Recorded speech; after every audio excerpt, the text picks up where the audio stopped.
शुरुआत करते हैं हम लोग आज अपने नए टॉपिक पे, या जो टॉपिक हम लोगों ने छोड़ा था उसके आगे वाला टॉपिक। और वो टॉपिक इसमें चलिए आप आयाती संधि पढ़ाने वाले हैं। आयाती संधि बेटा कल समाप्त हो गया था, कल हो गया था। कल हमने व्यंजन संधि स्टार्ट की थी बेटा। बात नहीं समझिए, बात व्यंजन संधि पे हमको चर्चा करनी है आज, ठीक है। व्यंजन संधि क्या होती है इसको समझिएगा। कल मैंने व्यंजन के साथ मेल होने पर जो परिवर्तन होता है उसे व्यंजन संधि। व्यंजन के साथ स्वर अथवा व्यंजन का मेल होने पे जो वर्णों में परिवर्तन हो उसी को व्यंजन संधि कहते हैं। श्योर? व्यंजन का या व्यंजन तथा व्यंजन का मेल हो उसे व्यंजन संधि कहते हैं। सब लोग अपना माइक बंद करो, पहले अपना माइक सब लोग बंद करिए।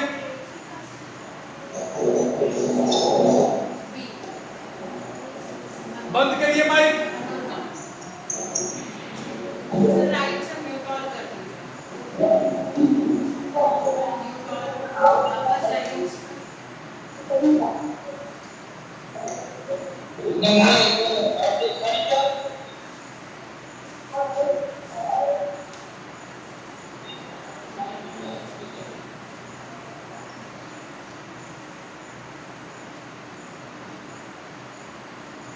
Okay, sure?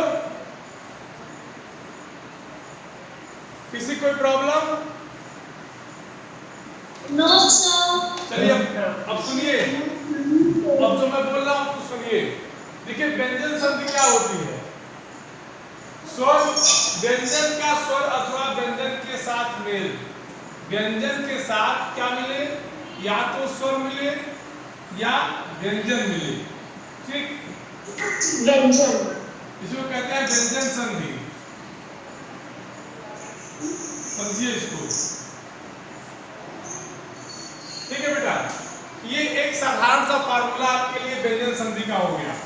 अगर आपको व्यंजन संधि पढ़ना है तो इसी चीज को पहला शब्द, उसमें जुड़ने वाले शब्द का अंतिम वर्ण व्यंजन होगा और दूसरा जो शब्द होगा उसका पहला वर्ण स्वर अथवा व्यंजन, दोनों में से कुछ भी हो सकता है, लेकिन यहाँ जो शर्त होगी वो पहला व्यंजन ही होगा, ठीक। तभी वो व्यंजन संधि होगी। अब देखिए, आपको जब हमने व्यंजन पढ़ाया था, जब मैं आपको वर्ण विचार पढ़ा रहा था, तो उसमें मैंने वर्ण के दो भाग बताए थे। पहला भाग उसमें मैंने बताया था स्वर और व्यंजन। जो वर्णों के मैंने आपको भेद पढ़ाए थे उसमें स्वर वर्ण अलग थे और व्यंजन वर्ण अलग थे। और आपको याद होगा जब मैंने व्यंजन वर्ण पढ़ाया था तो व्यंजन वर्ण में मैंने इसको भागों में बांटा था, जैसे स्पर्शी व्यंजन, आपको याद है? स्पर्शी व्यंजन, अंतस्थ व्यंजन, अंतस्थ व्यंजन, याद है? कुछ याद आ रहा है कि नहीं? ठीक। पुष्प व्यंजन,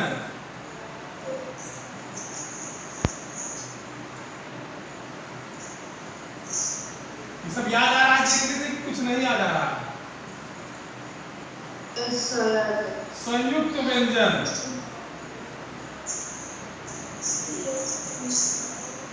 ठीक है बेटा। अब पूरी व्यंजन संधि हमारी इसी पर निर्भर है। इसके अलावा जो इसका साथ देगा वो रहेगा स्वर। स्वरों की संख्या होगी 11, ये हमको पता है, ठीक। स्पर्शी व्यंजनों की संख्या होती है 25, क से लेकर के म तक। अंतस्थ व्यंजनों की संख्या होती है 4, य र ल व। उस व्यंजन की संख्या होती है 4, श श श ह। संयुक्त व्यंजन की संख्या होती है 4, कौन सा? छ, त्र, ज्ञ। और कौन सा है? जल्दी बोलो। श्र, इसकी भी संख्या होती है 4। कुल मिला लीजिए 25, 12, 37, ठीक। उसके बाद 2 अनुनासिक, 2 विसर्ग, 2 द्विगुण, ठीक है। कुल मिला के 41 हो जाएंगे। अब हम शुरू करते हैं। व्यंजन संधि बनती कैसी है उसमें पहला उदाहरण लेते हैं, ठीक।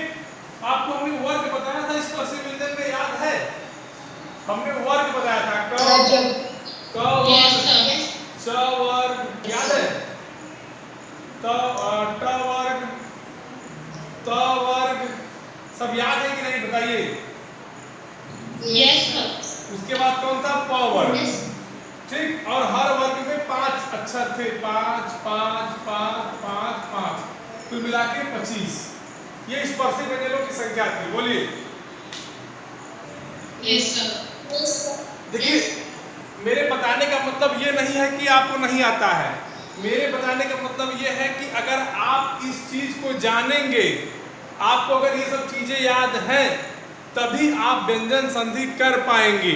अगर अभी हम बोल दें कि क वर्ग का पहला अक्षर तीसरे अपने वर्ग के तीसरे अक्षर से मिलता है, तो क्या मतलब समझोगी। क वर्ग का पहला अक्षर होता है क और तीसरा अक्षर होता है ग, याद है, क ख ग भ अंग। तो पहला वर्ग ये हुआ, दूसरा ये हुआ, तीसरा वर्ग ये हुआ, चौथा ये हुआ, पांचवा ये हुआ। अगर आपकी किताब में शब्द लिखा हो कि पहले वर्ग का पहला अक्षर उसी वर्ग के तीसरे अक्षर से मिलता है, तो ये इसी वर्ग का तीसरा वर्ग माने क ग ग बन जाता है। बोलिए, ये सब चीजें आपको दिमाग में बैठनी चाहिए, तब आपको व्यंजन संधि शुरुआत कर पाएंगे। सबसे कठिन है, 7-8 नियम इसमें है, ठीक। चलिए अब है तो देखिए, पहला नियम क्या कहता है। कल मैंने व्यंजन संधि की परिभाषा बताई थी, और पहला नियम क्या कहता है कि वर्ग के पहले वर्ण का उसी वर्ग के तीसरे वर्ण में परिवर्तन। वर्ग के पहले वर्ण का, वर्ग के पहले वर्ण का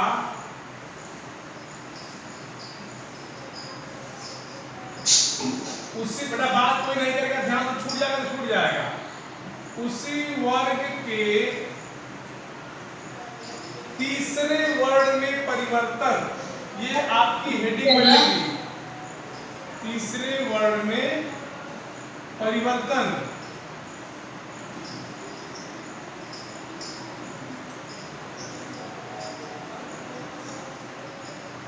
नोट करिए इसको, तो बताते हैं। डन। देखिए, कहते हैं वर्ग के पहले वर्ण का, माने तुरंत आपके दिमाग में पांचों वर्ग आ जाए, क च ट त प, पांचों वर्ग आ जाए, पांचों वर्ग के पांचों शब्द आ जाए, माने 25 अक्षर आ जाए, तब तो यहां से आप आगे बढ़ेंगे। तो कहते हैं वर्ग के पहले वर्ण का, मान लीजिए हम क वर्ग मान लेते हैं, क वर्ग का पहला वर्ण होगा क का, उसी वर्ग के तीसरे वर्ण माने क का ग में परिवर्तन कैसे होगा, या च का परिवर्तन ज में कैसे होगा, ट का परिवर्तन ड में कैसे होगा। देखो, यही बात कह रहा है ना कि वर्ग के पहले वर्ण का, तो ये सब वर्ग के पहले वर्ण है, और कह रहा है कि उसी वर्ग के तीसरे वर्ण में परिवर्तन, तो इसी वर्ग का ये तीसरा वर्ण है, तो ये क किस परिस्थितियों में ग बनेगा, किन परिस्थिति में च ज बनेगा, किस परिस्थिति में ट ड बनेगा। इसी नियम को हमको पहले नियम के अनुसार पढ़ना है। क्लियर? Yes sir. अब देखिए कैसे बनता है, ध्यान से समझेंगे समझ में आ जाएगा, नहीं समझने का प्रयास करेंगे आपका नुकसान है, ठीक। तो नियम कहता क्या कहता है कि क च ट त प के बाद, क च ट त और प, ये सब क्या है, वर्ग के पहले वर्ण है, ठीक। ये सब क्या है, वर्ग के पहले वर्ण है। इनके बाद यदि कोई भी स्वर आ जाए, क च ट त प के बाद यदि कोई स्वर मतलब जुड़ने वाले शब्द का अंतिम अक्षर जो रहेगा वो क च ट त प में से यदि कुछ है और जो पहला शब्द जुड़ेगा या तो वो कोई स्वर हो, ठीक, या किसी वर्ग का या किसी भी वर्ग का, ठीक, तीसरा या चौथा व्यंजन, या लिख दो ये तीसरा या चौथा व्यंजन। तीसरा या चौथा व्यंजन कौन हो सकता है? क वर्ग में ग घ हो सकते हैं, च वर्ग में ज झ हो सकते हैं, ट वर्ग में ड ढ हो सकते हैं, ठीक। बोलिए दिक्कत किसी को? किसी को कोई दिक्कत? तीसरा या चौथा व्यंजन, देखिए आपको जहां समझ में नहीं आएगा ना वहां हिचकिचाइएगा मत, थोड़ा सा कठिन है लेकिन समझ में आ जाएगा, ठीक। मैंने क्या बताया? क च ट त प के बाद यदि कोई स्वर आए, स्वर ना आए तो वर्ग का तीसरा या चौथा व्यंजन आए, अगर ये भी ना आए तो अंतस्थ आ जाए। अंतस्थ समझ रहे हैं? य र ल व, याद है? बोलिए अंतस्थ व्यंजन क्या बताए थे? य र ल व, बोलिए य र ल व। ये आपका हाँ, ये जब आएगा तो क च ट त प बदल के ग में बदलेगा, च ज में बदलेगा, ट ड में बदलेगा, त द में बदलेगा और फ ब में बदलेगा। बताइए किसी को कोई दिक्कत? नहीं, अभी समझ लो, अभी समझ लो। अभी इसको उदाहरण पे हम लोग देखेंगे, अभी तो मैंने केवल परिभाषा भर बताई है।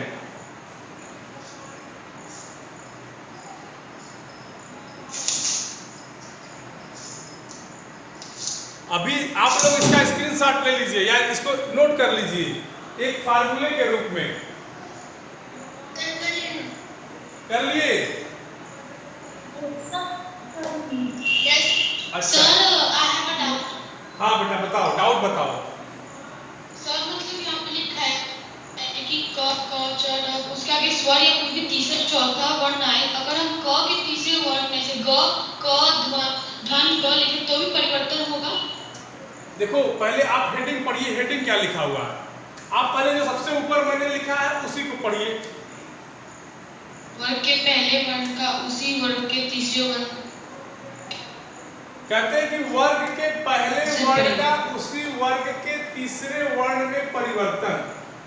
वर्ग हमारा कौन सा है? क वर्ग च वर्ग, क च ट त प, क वर्ग च वर्ग ट वर्ग त वर्ग और प वर्ग, ये हमारा वर्ग है।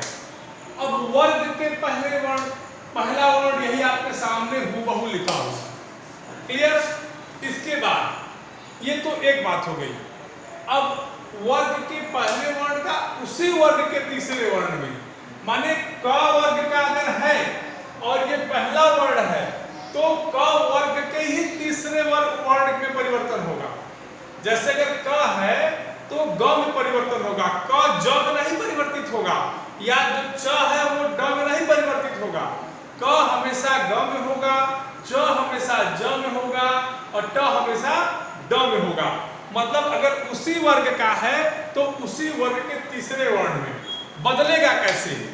जब जुड़ने वाले शब्द का, दो शब्दों में जो पहला शब्द है उसका अंतिम अक्षर क च ट त प में से कुछ हो और जुड़ने वाले शब्द का प्रथम अक्षर या तो स्वर हो या तीसरा या चौथा व्यंजन हो किसी वर्ग का, अगर ये दोनों भी शर्तें न लागू हो तो तीसरा है अंतस्थ, मतलब य र ल व हो, तब ये तुरंत क च ट त प बदल के कहां चला जाएगा?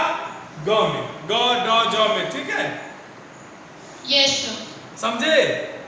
Yes sir. अभी नहीं समझे, अभी समझोगे। देखो ध्यान से समझोगे सब समझ में आ जाएगा, सोचने की कोई बात ही नहीं। हम लिखते हैं दिगंबर, दिगंबर, ठीक। अब दिगंबर का संधि विच्छेद आप, चूंकि दिगंबर व्यंजन संधि है, इसका संधि विच्छेद हम करते हैं तो आता है दिक धन अंबर। दिक धन अंबर।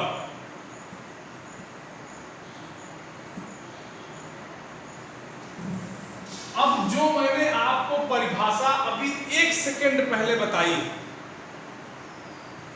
मेरी बात समझ रहे हैं? Yes sir. अब जरा सर आपने बताया उसी परिभाषा पर इस उदाहरण को रख के जरा देख लीजिए। परिभाषा क्या थी? सर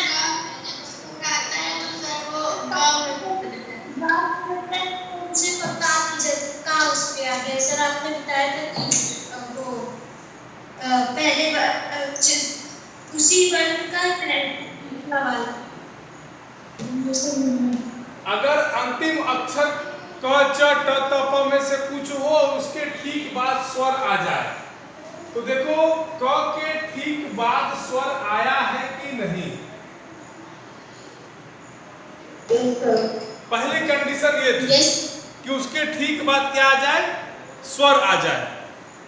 बोलिए यस सर। आया कि नहीं? Yes sir. Yes sir. तो ये क किसमें बदलेगा? ग में बदलेगा। देखो यहाँ ग में बदला है कि नहीं? Yes yes sir. यहाँ तक किसी को कोई दिक्कत? No sir. अब देखो ये तो एक शर्त हो गई कि क च ट त प के बाद कोई स्वर आ जाए। ये तो पहली शर्त थी ना कि किसी वर्ग के पहले वर्ण का उसी वर्ग के तीसरे वर्ण में परिवर्तन। पहली शर्त थी कोई स्वर आ जाए। दूसरी कंडीशन क्या थी? वर्ग का तीसरा या चौथा व्यंजन, याद है? Yes sir. तीसरा या चौथा व्यंजन। दूसरी शर्त ये भी थी, इसको भूलिएगा नहीं बेटा, नहीं तो पता लगा केवल आप लोग स्वर में ही रह जाएंगे। ठीक, देखिए क्या कहते हैं, समझिए इसको। बस एकदम घबराओ मत, एकदम मत घबराओ, एकदम घबराइए मत तुरंत। अभी हम आगे बढ़ते हैं।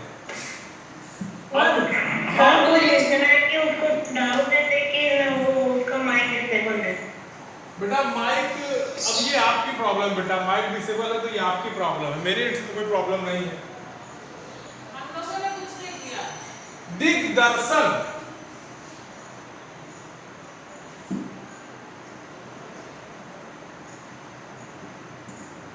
ये क्या लिखा है? इसको पढ़िए जरा। दिग्दर्शन।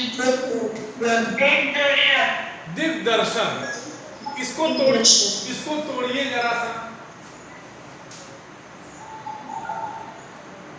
ठीक,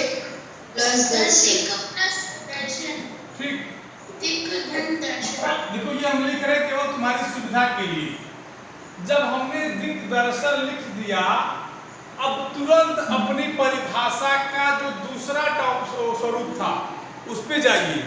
क च ट त प के बाद यदि कोई स्वर आए तो स्वर वाला काम खत्म। दूसरी कंडीशन शर्त क्या थी कि वर्ग का तीसरा या चौथा व्यंजन आए, तो द देखो किसी भी वर्ग का तीसरा या चौथा व्यंजन है कि नहीं, जरा आपको ये बता दो बस। आप त थ द में चलेंगे तो त थ द माने त वर्ग का तीसरा अक्षर क्या है? द। और जब ये व्यंजन अपने तीसरे वर्ग से मिलेगा तो क्या बनाएगा? इसी वर्ग का तीसरा अक्षर। माने अगर क मिलता तो ग बनाएगा, च मिलेगा तो द बनाएगा, सॉरी च मिलेगा, हाँ च मिलेगा तो ज बनाएगा। ठीक, और उसके बाद ट मिलेगा तो ड बनाएगा। तो कुल मिला के क च ट त प में ही परिवर्तन होना है, कोई अलग से परिवर्तन नहीं होना है। बस परिवर्तन की शर्त ये है। परिवर्तन की शर्त क्या होती है बेटा, समझिए कि क च ट त प के बाद कोई स्वर आ जाए या कोई व्यंजन आ जाए तो उसी वर्ग का तीसरा या चौथा वर्ण आ जाए। तुरंत बताना एक बच्चा बैठा नहीं क्लास में, पता चल जाए पेरेंट्स को।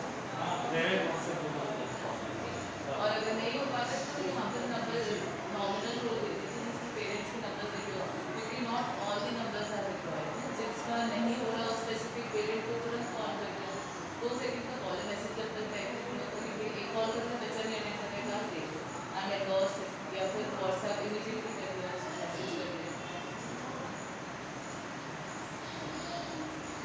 ओके बेटा, समझ गए? क्लियर हो गई बात यहाँ तक? Yes sir. देखो, पहला नियम था कि इसके बाद कोई स्वर आए, दूसरा है वर्ग का तीसरा या चौथा व्यंजन आ जाए। ओके, अब अगला देखिए क्या नियम है। अगला नियम यही कहता है, हाँ, अगला नियम यही कहता है कि क च ट त प के बाद यदि कोई अंतस्थ माने य र ल व भी आ जाए, माने अगर क च ट त प है और यहाँ अंतस्थ आ जाए माने य र ल व भी आ जाए, तो भी ये क च ट त प अपने वर्ग के तीसरे में बदल जाएगा। मीन्स ग में बदलेगा, ज में बदलेगा, ड में बदलेगा, त थ द में बदलेगा, प फ ब में बदलेगा। बोलिए, एक एक समस्या का समाधान हो जाएगा, घबराओ मत। अब इसको देख लो, इसको देखो कैसे बदल रहा है।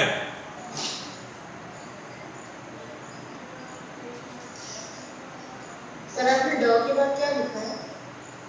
ड के बाद ड कहाँ? ड के बाद द लिखा है बेटा। सर आपने ये के बाद क्या लिखा है? हाँ बेटा, हाँ बताइए क्या दिक्कत है किसी को? हाँ, एक एक करके बताइए। हाँ, के बाद क्या लिखा था? क्या बेटा?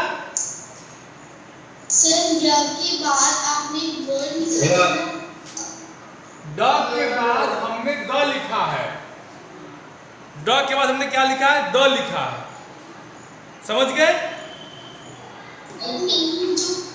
आपने लिखा था य फिर ल फिर ड। अरे भाई, वो वर्ग का तीसरा अक्षर है। जैसे मैंने लिखा य र ल व, क च ट त प के बाद अगर य आता है तो वो तीसरे में जाएगा, मैंने ग में जाएगा, ज में जाएगा, ड में जाएगा, द में जाएगा और ब में जाएगा। यहाँ तक क्लियर है तो बताइए, तो आगे बढ़ें। ये सब क्लियर। कोई दिक्कत नहीं? आप लोग जब कहेंगे तो ठीक है, आप लोग जब कहेंगे तभी हम आगे बढ़ेंगे, जान लीजिए, अपने मन से कुछ नहीं। आप जब कहेंगे तभी आगे बढ़ेंगे, समझ में आ जाएगा तब।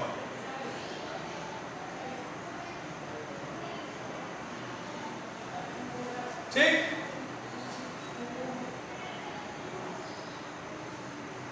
Yes sir. एक आध उदाहरण और देख लीजिए, देखें बुक में दिया है कि नहीं। बढ़िया जन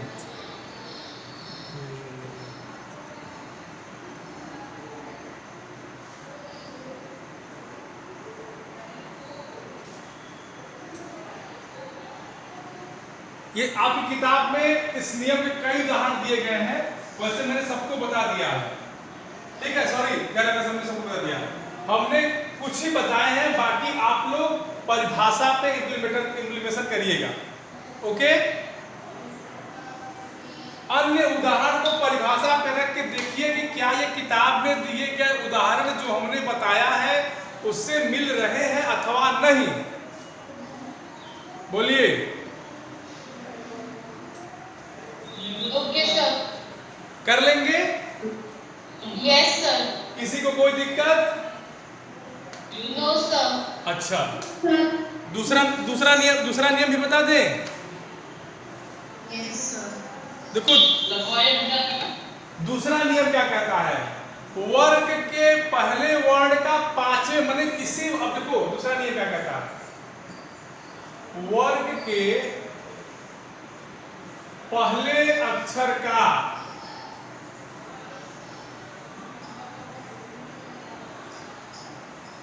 अक्षर का 5वें वर्ण में परिवर्तन। अभी तक तीसरे में हो रहा था, समझ रहे हैं ना? बोलिए। Yes sir. Yes yes sir. ठीक, वर्ण में परिवर्तन।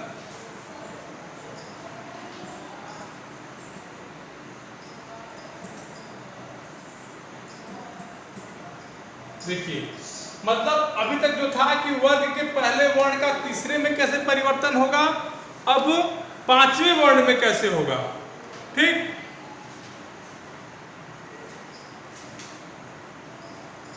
तो वर्ग का पहला अक्षर क्या होगा? क, बोलो, च, ट, त, प, यही होगा ना?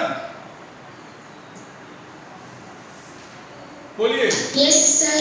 अब शर्त ये है, देखो अब शर्त क्या है कि वर्ग के पहले अक्षर का 5वें वर्ण में परिवर्तन कैसे होगा।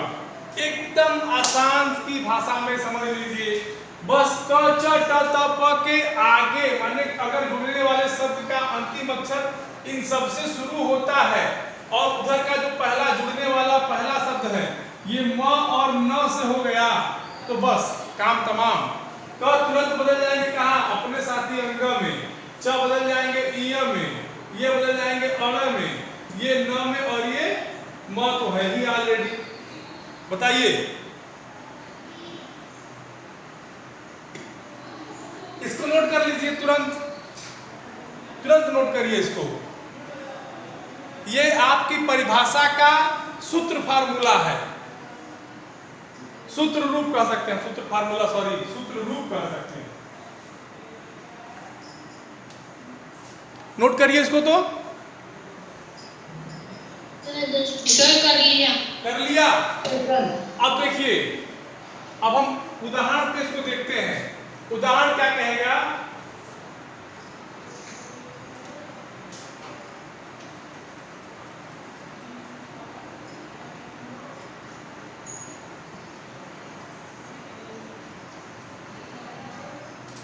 उदाहरण कहता है वांग्मय। वांग्मय इसका बनेगा वाक धनमय। वहां क्या था?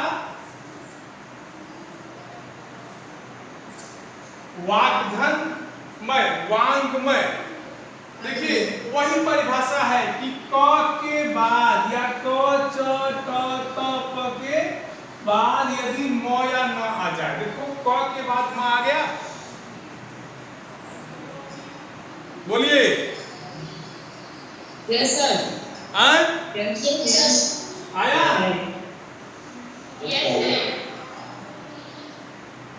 दूसरा क्या लिखा है?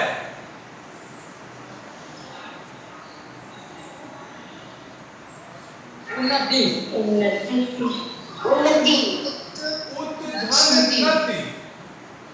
उत्धनति परिभाषा ये कहती है कि त के बाद यदि न आ जाए, लीजिए आ गया, क्या बनेगा?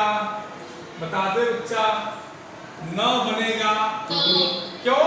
क्योंकि इसी वर्ग का 5वां अक्षर न है, इसी वर्ग का 5वां अक्षर अंग है। तो नियम भी हमारा यही कहता है कि वर्ग के पहले वर्ण का 5वें वर्ण में परिवर्तन कैसे होगा।